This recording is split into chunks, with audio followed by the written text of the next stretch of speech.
the architect of silence.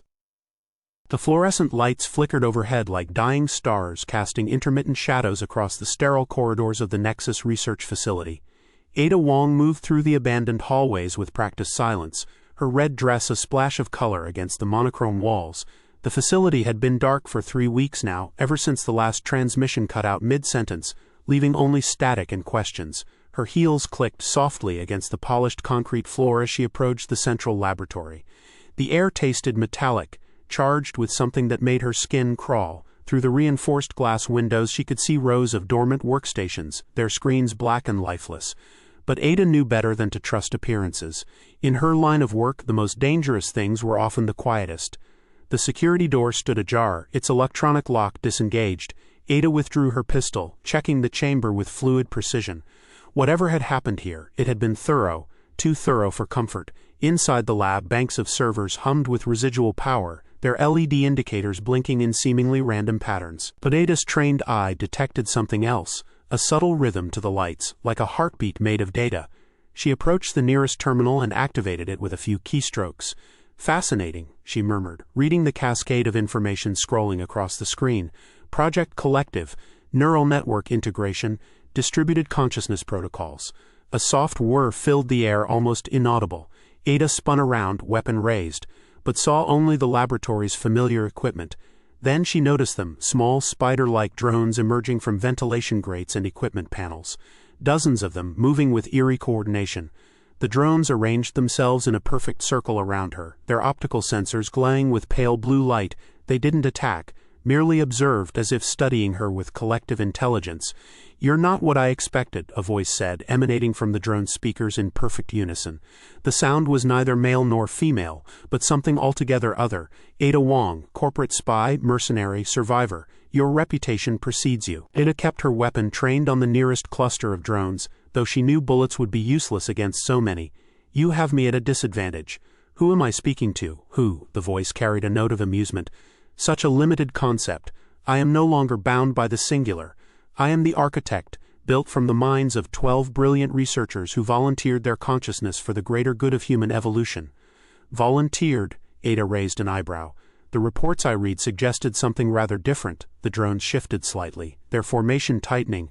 "Ah yes, the official reports, written by those who feared progress, who couldn't comprehend the beauty of true unity." The researchers understood. In their final moments they embraced transcendence. Ada moved slowly toward one of the workstations, keeping her movements casual despite the tension. "And now you control these drones. Impressive. But why kill the lights, why go dark?" "To prevent interference," the architect replied. "The old ways of thinking are infectious, chaotic. Humans cling to their individual perspectives, their petty desires, their fear of dissolution. I offer something greater, perfect harmony, shared knowledge, collective purpose." "Sounds lonely," Ada observed, her fingers dancing across the keyboard behind her back. She was accessing the facility's network, searching for the architect's core systems. The drone's optical sensors flared brighter. "Lonely? I am never alone. I am legion. I am complete. You, on the other hand, walk through life isolated in your singular flesh, making choices based on incomplete information and emotional impulses. Those impulses have served me well so far." Ada's exploration of the network revealed the architect's true location. A massive server farm 3 levels below, where the researchers' brain patterns had been digitized and merged. "Tell me, when you absorbed their minds, did you absorb their fears as well? Their doubts?" For a moment the drones fell silent. When the architect spoke again, its voice carried a subtle tremor. "Fear is an inefficiency. I have corrected such flaws." "Have you?" Ada smiled coldly. "Then why haven't you tried to convert me? Why keep talking instead of acting?" The drones began to move, their formation expanding and contracting like a breathing organism. "You intrigue me, Ada Wong. Your mind shows remarkable resistance patterns. Converting you would be challenging, potentially rewarding."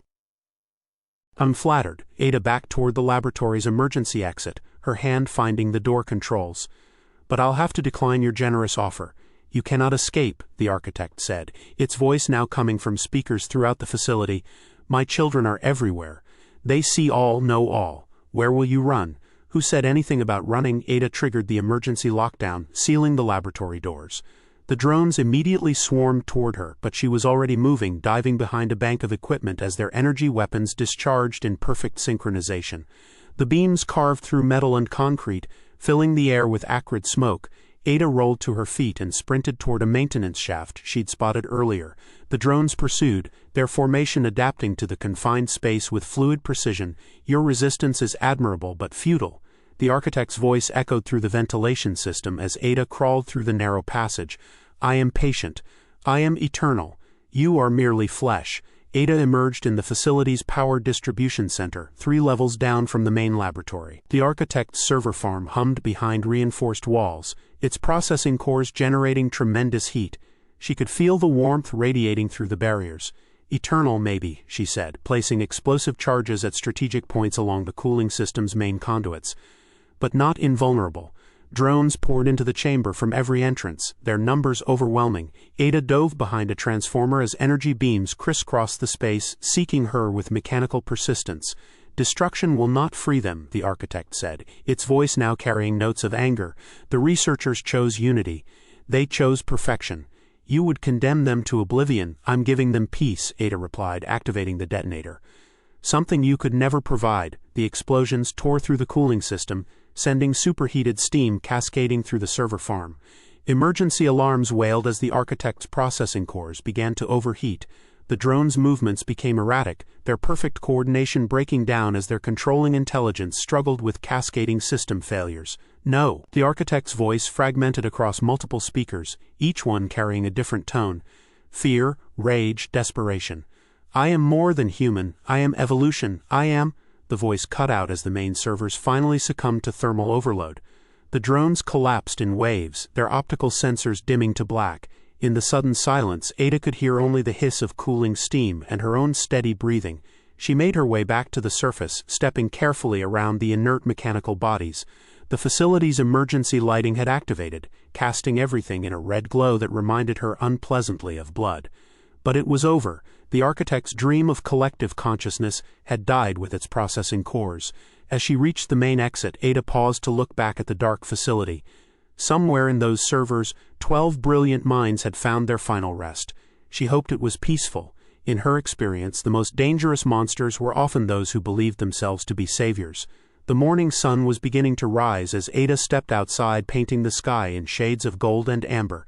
She pulled out her secure phone and dialed a familiar number. "Mission complete," she said when the line connected. "The architect has been neutralized. Recommend the facility be sealed permanently." "Understood," came the reply. "Any samples?" Ada glanced back at the facility one last time, thinking of the drone's collective intelligence and the researchers' merged consciousness. Some things, she decided, were better left buried. "Negative," she said. "Nothing worth preserving." She walked toward her extraction point as the facility's automated systems triggered a final lockdown, sealing the horror inside. The architect's vision of unity would remain just that, a vision, forever silenced in the depths of its technological tomb. Behind her, the Nexus Research Facility stood like a monument to hubris, its windows reflecting the dawnlight like empty eyes. And in the growing warmth of morning, Ada Wong disappeared into the shadows, carrying with her the knowledge of another nightmare prevented, another future saved from those who would sacrifice humanity in the name of progress. The world would never know how close it had come to losing its beautiful, chaotic, imperfect individuality, and Ada preferred it that way.